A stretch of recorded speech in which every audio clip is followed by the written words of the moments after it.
Joining us on the show now is Peter McGuire of XM Australia. Peter, hi. What a start to the week where we are looking at crude oil prices at new 7-year highs. $95.96 as well is on charts now. What is your sense? How much higher and when do we see that 100 is the question? Well, I'll tell you what, good afternoon, Manisha. It's been absolutely, boom to the upside. We saw that on Friday. Here we are again today.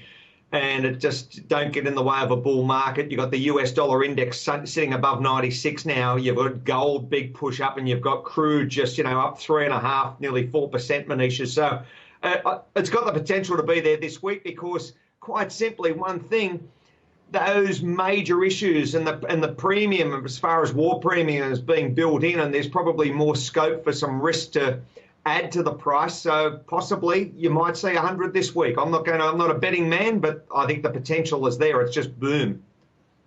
Peter, how much of the current crude prices do you see a premium for geopolitics in that? Would you say the last $10, $15 is that, and any gain from we see in that sense would be just about geopolitics more than the demand?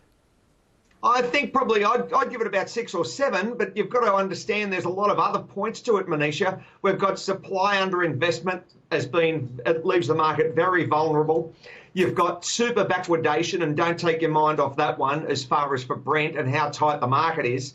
We've got a lot of refining margins. You've got issues as far as where Russia plays in all of this, and Ukraine. They're both huge exporters as far as, think about Ukraine and think about Russia with all of the base metals and what it does as far as gold and for crude oil. So there's a lot of major concerns here that really could see it spike well above 100.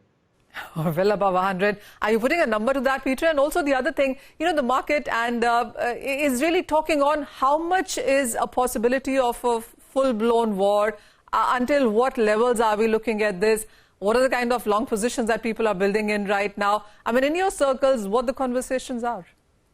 I talk to guys in the Middle East. I talk to guys in Switzerland and America, and most are certainly concerned about it, Manisha. If we see a war, then that changes the footprint completely. The markets will go parabolic. It'll be up 25, $30 in a matter of hours, I think, because of the total risk. We've got inflation out of control. So they're the points. And let's just hope we don't get to that. But we've all seen over the years, and I've been following it now for nearly 40 years, as far as price and what happens in the sense of conflict. I remember the mid-85, 86 region. I've seen the Gulf Wars. I've seen what happened. So all of that takes, I think, a context as far as what can happen very quickly. And war premiums and conflict really create much havoc for 100 million barrels a day of consumption of crude oil. Well, I get your point that $100 is, just around the corner there. But you also spoke about the gold prices, and we're trading at a 3-month highs on that. Again, inflation is much higher. Geopolitical tensions are higher. So is gold going to stand as a good safe haven? Manisha, it's had a fantastic run to the upside. I'm not getting in the way of that one either because the momentum is there to push it higher.